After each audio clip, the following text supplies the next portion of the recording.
परमेश्वर के द्वारा प्रदत्त हमारे लड़ाई के हथियार। विश्वासी को सदैव आत्मिक हथियारों से लैस रहना चाहिए। इफिसियों की पत्री 6 अध्याय 10-11 में लिखा है कि निदान प्रभु में और उसकी शक्ति के प्रभाव में बलवंत बनो। परमेश्वर के सारे हथियार बांध लो कि तुम शैतान की युक्तियों के सामने खड़े रह सको। वे मसीही जो इन हथियारों को धारण करके आत्मिक युद्ध में सम्मिलित हो जाते हैं विशिष्ट हैं।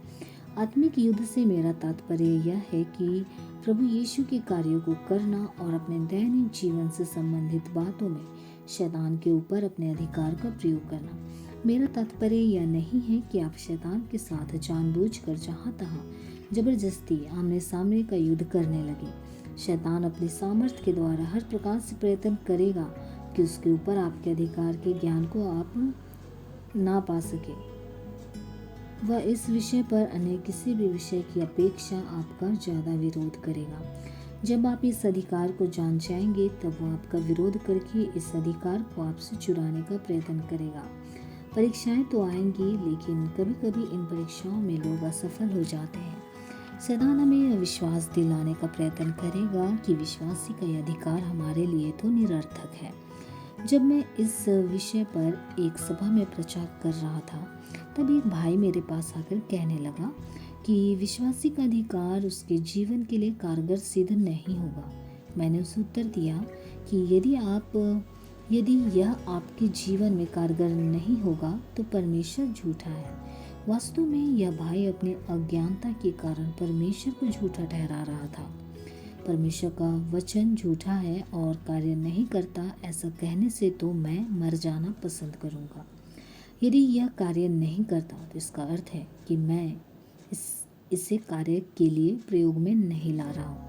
हम असफल हो सकते हैं, परंतु परमेश्वर का वचन कदापि नहीं हो सकता। मैं दृढ़ता से विश्वास करता हूँ कि परमेश्वर का वचन सत्य है।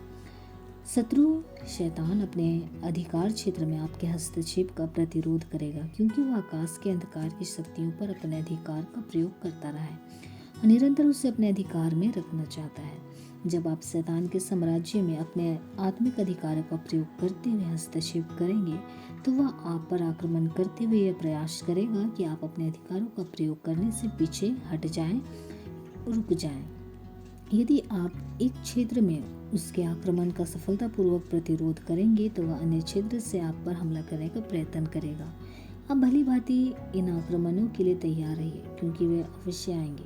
दूसरे शब्दों में कहे तो आपकी विशेषाधिकार प्राप्त आत्मिक दशा आपको शैतान का शत्रु बना देती है, परंतु इस बात से डरने की कोई आवश्यकता नहीं है, क्योंकि बच्चों, तुम परमेश्वर से हो और तुम उन पर विजयी हुए हो, शैतान और उसकी शक्तियों पर, और तुम उन पर विजयी हुए हो, क्योंकि वह जो तुम में है उससे जो संसार में है कहीं बढ़कर है। पहला यूहन्ना 4 अध्याय 4 पद। इस बात पर ध्यान दीजिए कि शैतान जानता है कि वह ऐसे विश्वासी को जो यीशु मसीह में अपने अधिकार से परिचित है उसे बंधुआ बनाकर नहीं रख सकता। ऐसा विश्वासी जो जानता है कि मैं मसीह के साथ स्वर्गीय स्थानों में बैठाया गया हूँ और शैतान और उसकी सेना उसके पैरों के नीचे पराजित शत्रु की सी अवस्था में है। इफिसियों 1:15 अध्याय 2:6।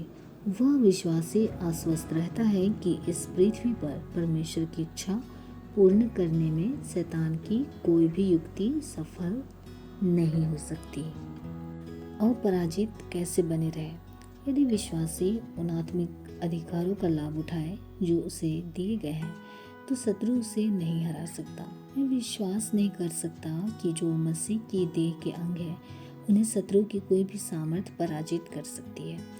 विश्वासी को सदैव इन हथियारों से लैस रहना चाहिए। पौलुस पवित्र आत्मा की प्रेरणा से प्रार्थना करता है कि लोगों की आंखें खुल जाएं ताकि उनकी सुरक्षा के लिए किए गए समस्त प्रयोजनों को वे जान सकें। इफिसियों के 6वें अध्याय में आत्मिक अधिकारों का वर्णन दिया गया है। इफिसियों 6:10-17। निदान प्रभु में और उसकी शक्ति के प्रभाव में बलवंत बनो, अपनी शक्ति में नहीं। परमेश्वर के सारे हथियार बांध लो कि तुम शैतान की युक्तियों के सामने खड़े रह सको, क्योंकि हमारा यह मलयुद्ध लहू और मांस से नहीं परंतु प्रधानों से और अधिकारियों से और इस संसार के अंधकार के हाकिमों से और उस दुष्ट की आत्मिक सेनाओं से है जो आकाश में है। इसलिए परमेश्वर के सारे हथियार बांध लो कि तुम बुरे दिन में सामना कर सको और सब कुछ पूरा करके स्थिर रह सको। यदि सारे हथियार बांध लोगे तो ही स्थिर रह पाओगे। तो सत्य से अपनी कमर कस कर और धार्मिकता की झिलम पहनकर और पाँव में मेल के सुसमाचार की तैयारी के जूते पहनकर और उन सब के साथ विश्वास की ढाल लेकर स्थिर रहो, जिससे तुम उस दुष्ट के सब जलते तीरों को बुझा सको। क्योंकि तुम्हारे पास विश्वास की ढाल है, इसलिए शैतान का एक भी तीर तुम्हारे शरीर और प्राण और मन को भेद नहीं सकता। और उद्धार का टोप और आत्मा की तलवार जो परमेश्वर का वचन है ले लो। इन हथियारों में से प्रत्येक हथियार विश्वासियों के लिए अलग अलग आत्मिक सत्य का प्रतीक है। जब विश्वासी इन आत्मिक हथियारों को धारण कर लेता है तब वो अपने अधिकारों की सेवकाई में सुरक्षित बना रहता है। केवल उसे इस बात के लिए सचेत रहना है कि उसके हथियार सदैव चमकते हुए धारदार और उपयोग के लिए मजबूती से धारण किए हुए हो। आइए हम इन हथियारों के विषय में विस्तार पूर्वक विचार करें।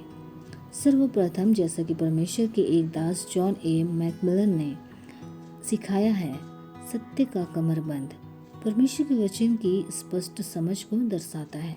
सैनिक के कमरबंद की भांति इसमें बाकी सारे हथियारों को तैयार रखा जा सकता है। दूसरा हथियार धार्मिकता की झिलम। इसकी दोहरी उपयोगिता है। पहली उपयोगिता, यीशु हमारी धार्मिकता है और हम उसे सर्वप्रथम धारण करते हैं। दूसरी उपयोगिता, यह परमेश्वर के वचन के प्रति हमारी आज्ञाकारिता को दर्शाता है। तीसरा हथियार, पाँव में मेल के सुसमाचार की तैयारी के जूते। यह परमेश्वर के वचन की उद्घोषणा की विश्वास योग्य सेवकाई है। चौथा हथियार, विश्वास की ढाल। यह ढाल संपूर्ण देह का बचाव करती है। यह प्रभु यीशु के लहू में हमारी ऐसी संपूर्ण सुरक्षा को दर्शाती है जिसे शत्रु की कोई भी सामर्थ्य भेद नहीं सकती। पांचवा हथियार, उद्धार का टोप। इसका वर्णन पहले थिस्सलुनीकियों 5:8 में उद्धार की आशा के रूप में किया गया है। उद्धार की आशा का टोप ही वह अस्त्र है जो इन दिनों में हमारे मस्तिष्क को सत्य के मार्ग से भटकने से बचाता है। छठवां हथियार, आत्मा की तलवार। परमेश्वर का वचन है जो यह बताता है कि परमेश्वर का वचन आक्रमण के लिए प्रयोग में लाना चाहिए। दर्शाए गए अन्य सभी हथियार मुख्यतः सुरक्षा के लिए उपयोग में आते हैं, परंतु तलवार जो कि परमेश्वर का वचन है एक सक्रिय व आक्रामक हथियार के रूप में काम आता है। परमेश्वर के हथियारों से लैस होकर आप शत्रु के प्रत्येक आक्रमण का सामना करने के लिए तैयार हो जाते हैं। आइए हम परमेश्वर के सारे हथियार को धारण कर मसीह में अपने सारे अधिकारों का प्रयोग करते हुए जयवंत जीवन जिए।